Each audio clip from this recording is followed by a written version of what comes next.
Welcome to MLC TV News Hour, reaching you live from the city of Lokoja, the confluent state of Nigeria. I am Joshua Adinoy. The headlines: President Muhammadu Buhari officially unveils NNPC Limited. KOGI VCDP flags off distribution of farm input to rural farmers. RANIL WICKREMESINGHE elected new Sri Lanka president. And BAYERN signs LIGT from Juventus.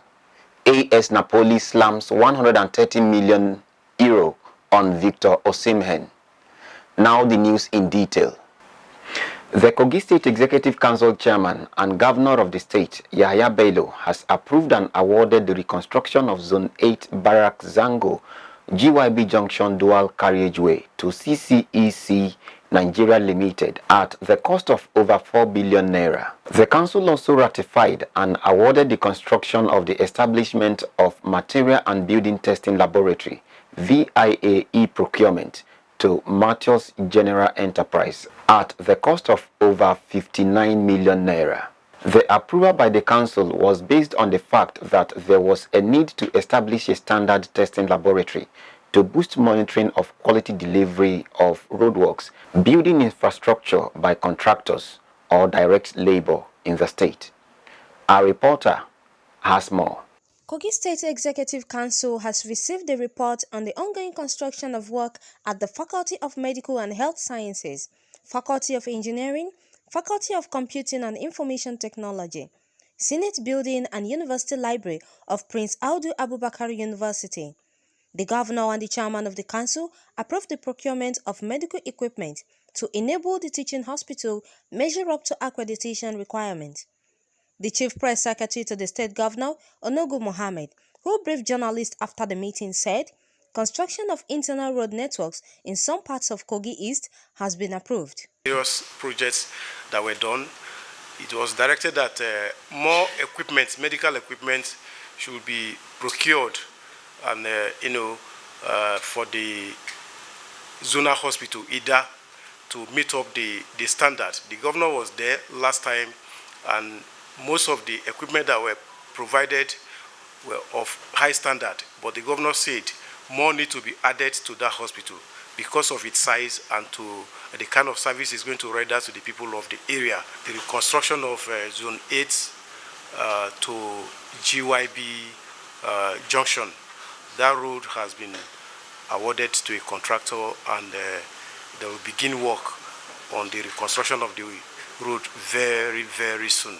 The State College of Health Science, IDA, the internal road has also been given approval by the governor to be reconstructed. Construction of roads within Lokoja, the state capital, and other transformation projects were also announced by the acting permanent secretary to the Ministry of Works and Housing, Engineer MUHAMMADU. And they span education, solar-powered street lighting of Lokoja, and road infrastructure, talking about the flyover, the Kaba Township Road, the beautification and landscaping at the embankment, and the embankment itself. Council deliberated on this memo, and there was approval and ratification of the memo concerning this various infrastructure. The Commissioner for Education, Science and Technology, Wemi Jones, said the EXCO has also approved the purchase of 600 computers in all GYB model schools. The intention of this is to make the GYB model science secondary schools across the state truly world-class and first-class in conformity with the philosophy of science, technology, engineering, and mathematics, STEM, which is intended to prepare our students to be truly qualified for admission into institutions of higher learning within the state, at the national level, and even internationally. The Exco, as part of ongoing construction going on in state higher institutions, received the report on the level of works at the Faculty of Medical and Health Sciences, Faculty of Engineering, Faculty of Computing and Information Technology, Senate Building, and University Library of the Confluence University of Science and Technology, OSARA.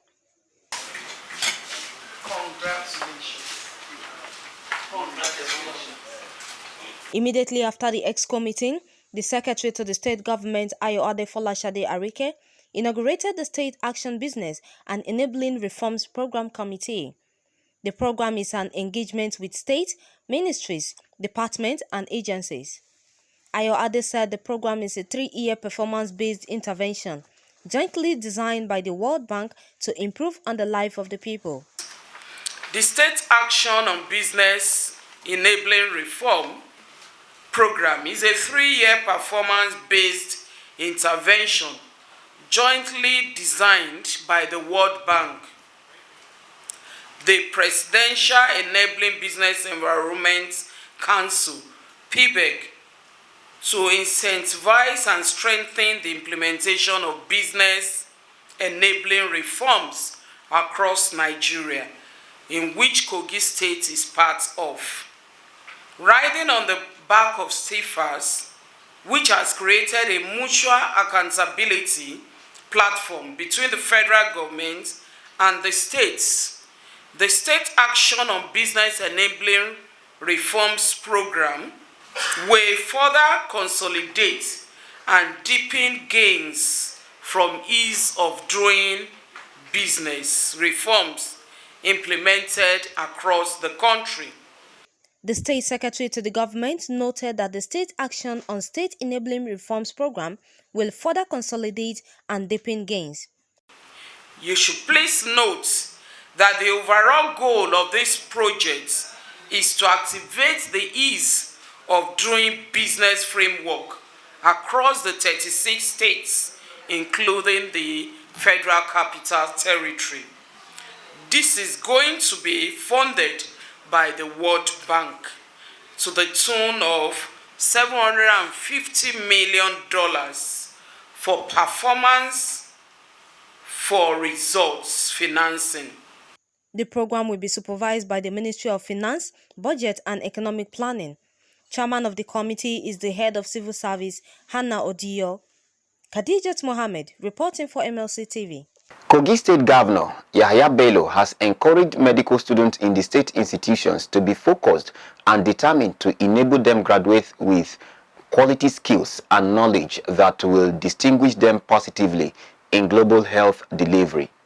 The governor gave the charge through his deputy, Edward Onoja, at the maiden matriculation ceremony of the Nana College of Nursing and Health Sciences, held at Aimba, the Kina local government area of the state. Edward applauded the institution's vision of inspiring hope for patient-centered healthcare, describing the college as a valued partner in the Governor Bello's drive to make Kogi Nigeria's destination of quality healthcare. Our reporter has more.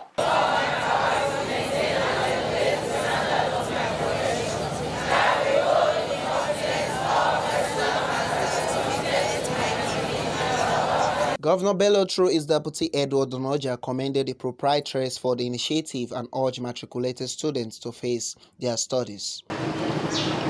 We value you.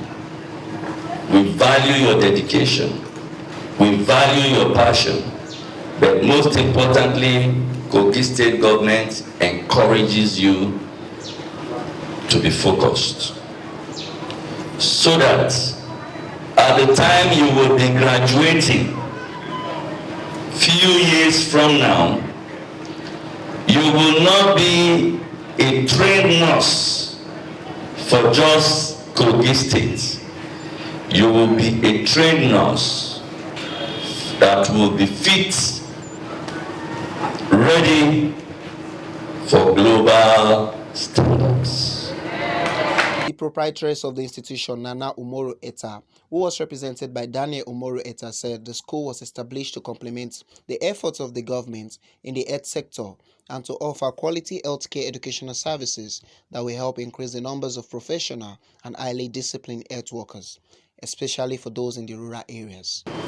You will recall with me that the aim is to increase service so that we have enough nurses, so that we have enough community health workers, so that we have enough technicians, so that by the time we come into Kogi State to look around in the next 5 to 10 years, even the private hospitals that are using a group of people called auxiliary nurses now will stop using them.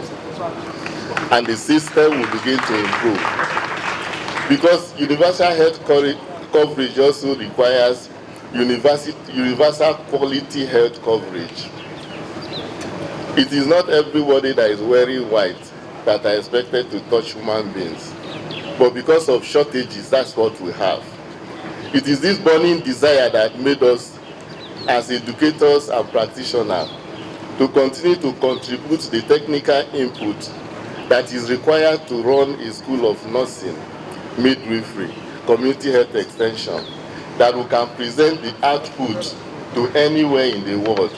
And that's what we are here to do. The acting provost of the institution, Joy Abalaka, expressed her joy and gratitude to the proprietress for her initiative in the establishment of the school, which she said is of great significance and a huge contribution to Kogi State, as it's the first private college of health sciences in the state. The total of students that are being matriculated today, we have 4 departments. We have the general nursing, basic midwifery, the community health, and the pharmacy technician. Altogether, there are 271.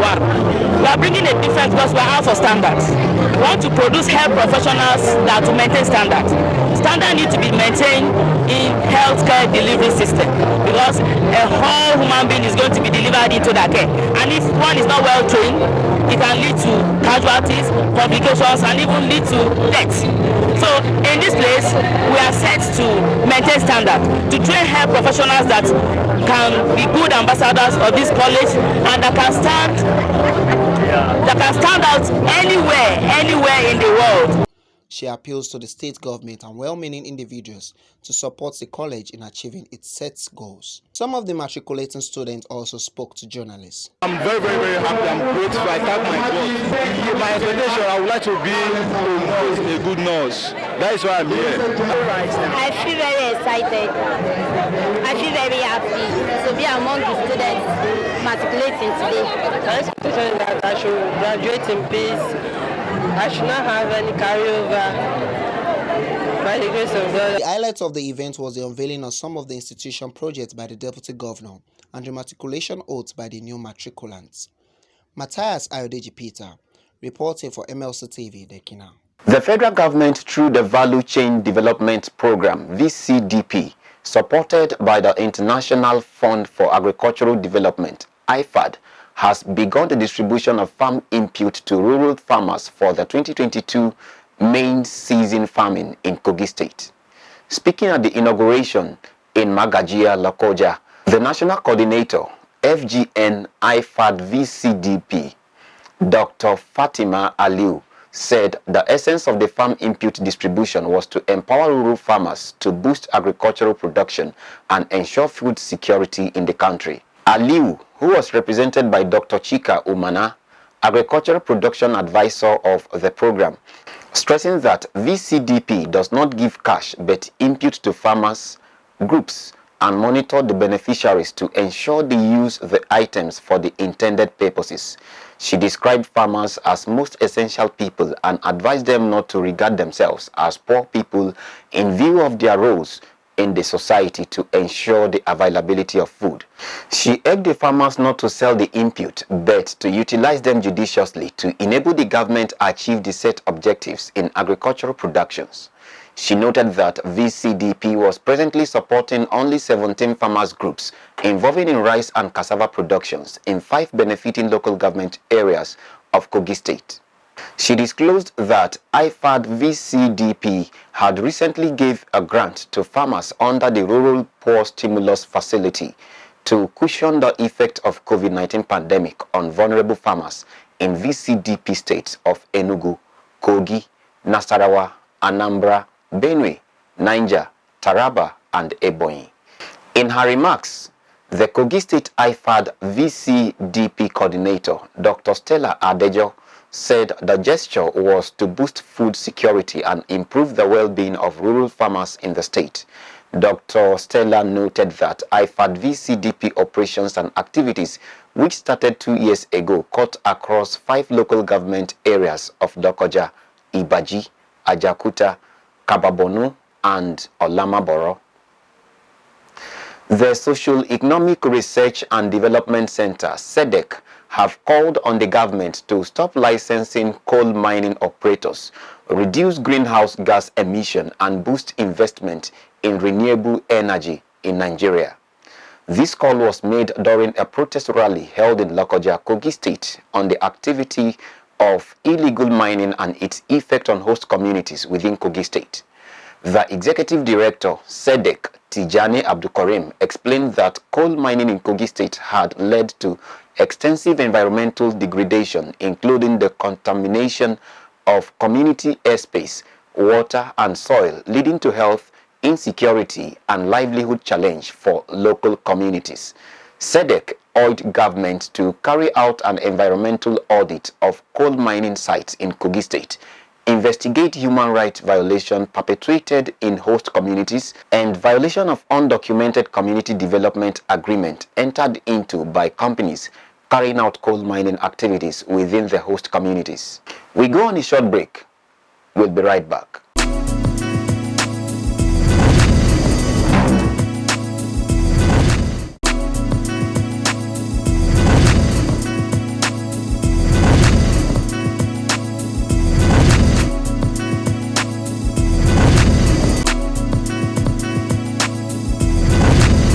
Welcome back.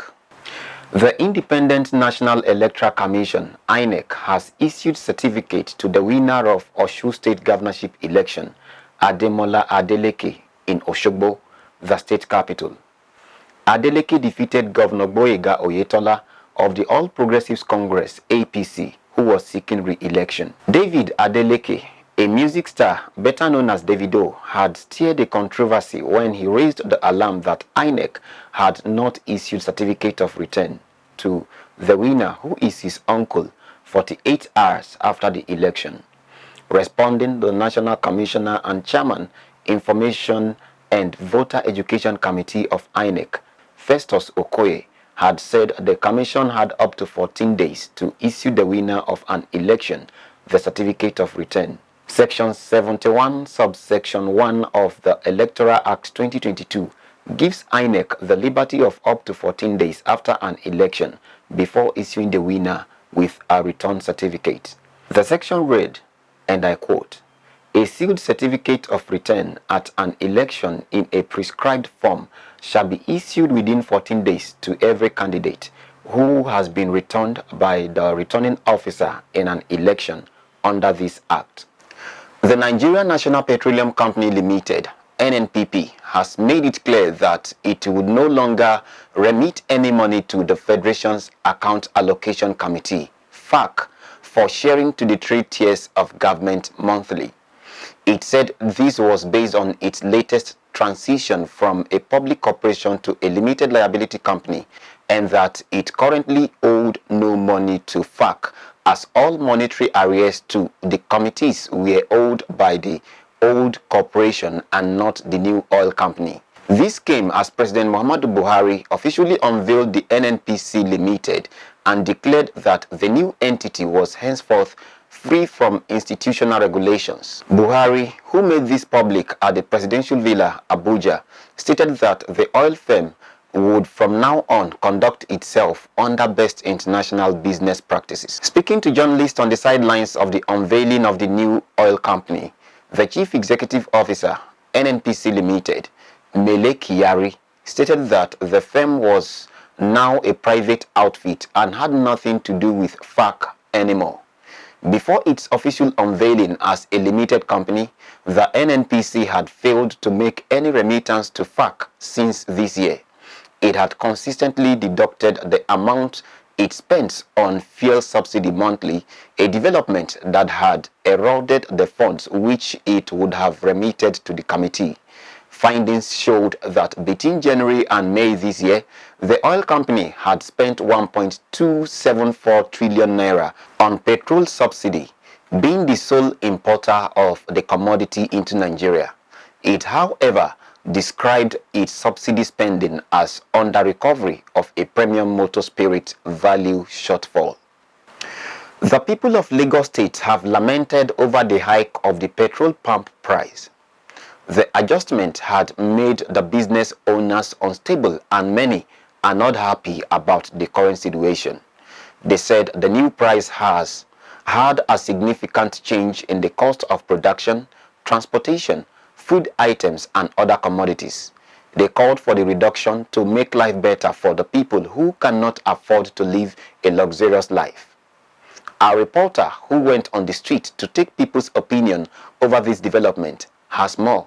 Reactions trail as the Nigerian National Petroleum Company, NNPC Limited, approved an upward review in the pump price of premium motor spirit, PMS, from 165 naira per litre to 179 naira per litre with immediate effect 19 July 2022. Some persons living in a busy state of Nigeria, Lagos, have called on marketers to yield to the immediate directive of the NNPC and reduce their pump price from over 200 naira to the just announced price, saying it's better to get it at the filling station than buying from black marketers. This one does not mean say the transport have to be increased, because it is better we see the fuel buy with this rate than say we are buying at 300 per litre. Scarcity of fuel is around everywhere, increase of price. Then some of the filling stations are selling at the rate of 180, some sell at the rate of 200, some sell at 220. So it's not stable, and it's really frustrating we citizens. We don't get fuel to use. Things are not easy. And presently now, the rate of transportation cost is high now, because where we are carrying for 100 naira before, now is 150. Where we are carrying for 200 naira before, now is 250. So everything is getting increased. Even the food that we buy outside, those food sellers do increase their price of food. Price of 100 naira you can't be satisfied with that. Then you have to buy more and do things more. So many things, the fuel issue has changed many things in this country, and it's not convenient at all for us.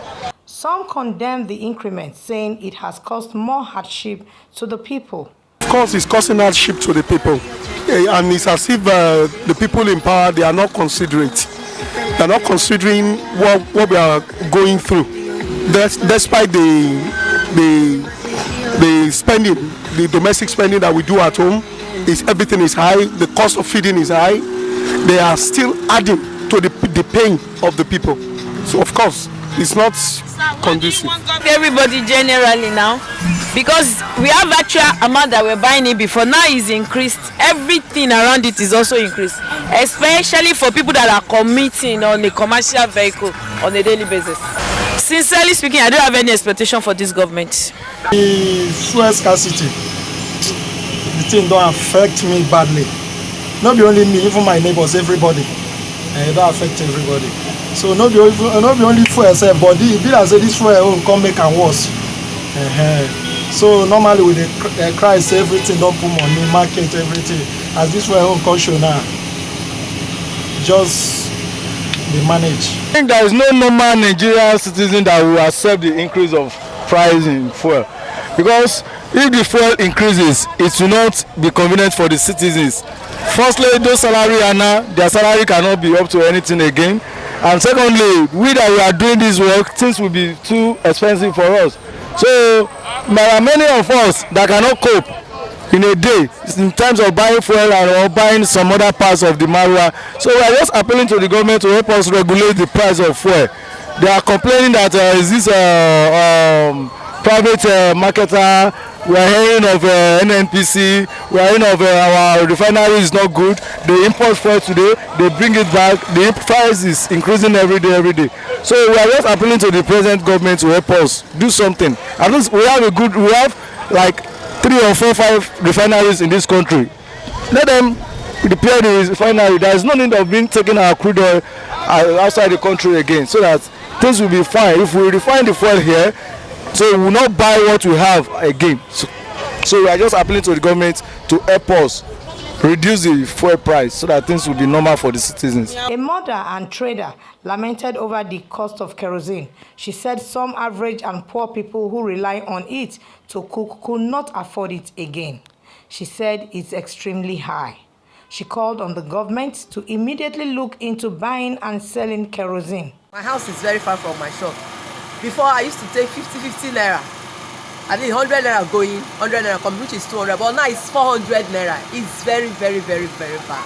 Okay. Very bad. You make mention of kerosene and everything. The kerosene one is worse. Okay. The kerosene that at least those people who are poor in the society can at least afford 1 liter of kerosene. Now they cannot even afford it. Kerosene per liter is 1,000 naira. Who does that? This is a country. We produce all these things. At the end of the day, we will still give it to outside countries. They will produce it and they will bring it back to us to buy. It's madness. In fact, I don't know. They should do something concerning this. Of course, students amongst them that spoke begged the government to settle ASU to enable them to go back to school. Firstly, as a student, it's really, really annoying knowing that maybe you're like going for a 4 years course and ending up making like the government making it a 6 or 7 or more years course for you. It's so annoying. Like even with this strike, people are saying school is calm. Like we the ones believing school are not calm, are even trying to believe them because like it's so annoying. Lagos is amongst the most populated and commercial areas in Nigeria. One will wonder why people lamented so much. It's better imagined for those who are not living in Lagos because almost all food items and other commodities triple the cost of the price, which has attracted every sector of the economy. They could only hope for a better tomorrow. Ayomide Dada, reporting for MLC TV, Lagos. The General Manager of Lagos State Neighborhood Safety Agency, Dr. Ifalade Oyekon, has disclosed that the agency will introduce crime data bank and bodywork cameras for officers as part of efforts to rebrand the agency and equip it to secure the entire metropole of the state.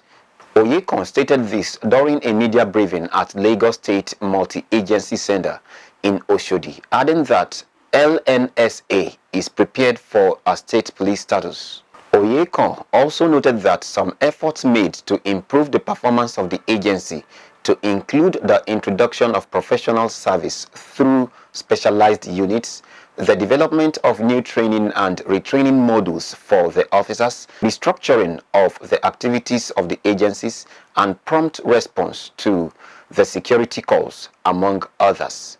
He said the agency is exploring the option of collaboration and cooperation, logistics and technology, engagement and enlightenment of the populace, creation of crime data bank, the introduction of bodywork cameras, among other initiatives, to bring the agency at par with what is obtainable across the globe.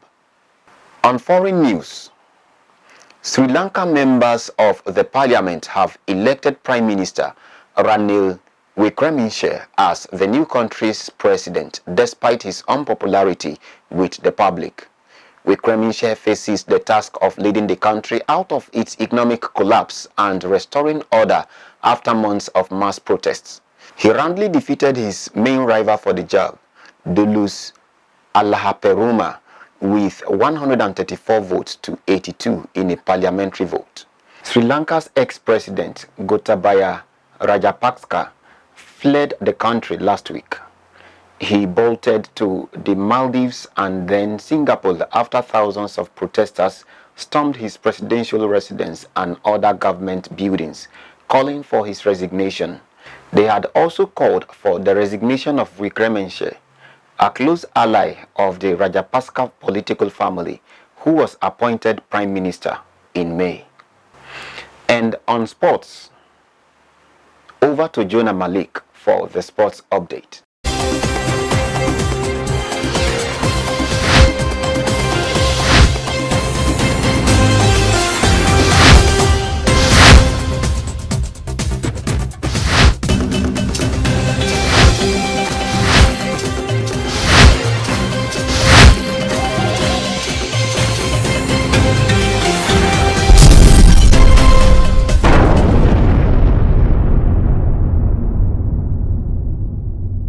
And on sports update, Bayern Munich announced the signing of Juventus defender Matthias de Ligt on a 5-year deal on Tuesday, with the Dutch international expected to become a mainstay at the German champion embark on the post-Robert Lewandowski era. Juventus says securing the Dutch central defender has cost Bayern Munich €67 million with $10 million in bonuses, making $78 million in total. It constitutes the second biggest transfer deal in Bayern's history after the £80 million required to capture another defender, Lucas Hernandez, in 2019. His arrival followed that of Sadio Mane from Liverpool and Ajax duo Ryan Gravenberch and Naoussa Mazraoui, as the combined cost estimated by German media of $120 million, as Bayern dig deep in their pockets to invest in their future.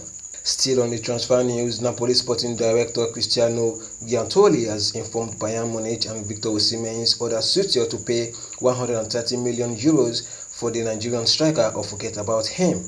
The club's president Aurelio De Laurentiis had in June said that only a payment of €100 million would see OSIMHEN leave the club.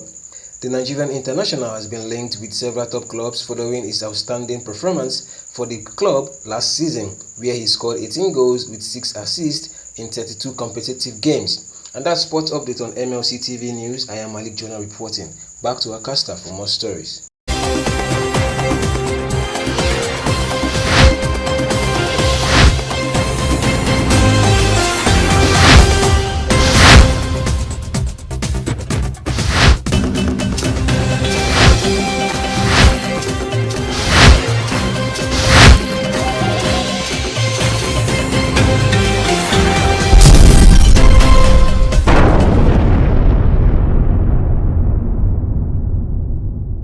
Thank you, Jonah, for the update. And on entertainment news, Matthias Ayodeji Peter is standing by.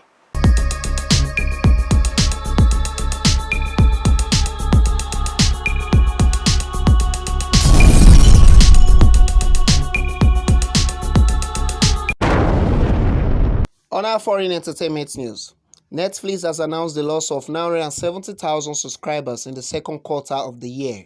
According to Netflix, Q2 performed better than expected in spite of the loss, which was predicted to exceed 2 million. The company now projects at least 1 million subscribers by Q3. Recall that an unprecedented loss of 200,000 subscribers was announced in Q1. The company had announced the loss in April alongside moves to salvage its revenues, including introducing ad services and recently laying off 300 staffers. At $222.67 million, Netflix still owns a lion's share of the global streaming service market. According to reports, the company has seen a roughly 8% growth this year. Its revenue hits $7.97 billion in the second quarter of 2022. And still on our entertainment news from Africa, Afrobeats megastar and Grammy winner Burna Boy has continued his stellar digital performance with impressive record-breaking performances on Billboard charts. In the latest issues of Billboard charts, Burna Boy became the first Nigerian artist to have 3 projects on the Billboard 200 with his new album, Love Damini, joining Grammy-winning album Twice the Star and Grammy-nominated album African Giants on the album's chart. Burna Boy also became the artist with the most entries on the Billboard Afrobeat charts with 23 entries after all 19 tracks from Love Damini debuted on the chart. Burna Boy's Love Damini has so far enjoyed impressive digital success internationally, even as critics have described the album as his weakest in a blistering 5-year run that has spawned 4 albums. Burna Boy's Billboard performances show that Love Damini is enjoying a warm reception in the United States, and it might end up for another Grammy win. And that is all on entertainment news today. My name is Matthias Ayodeji Peter.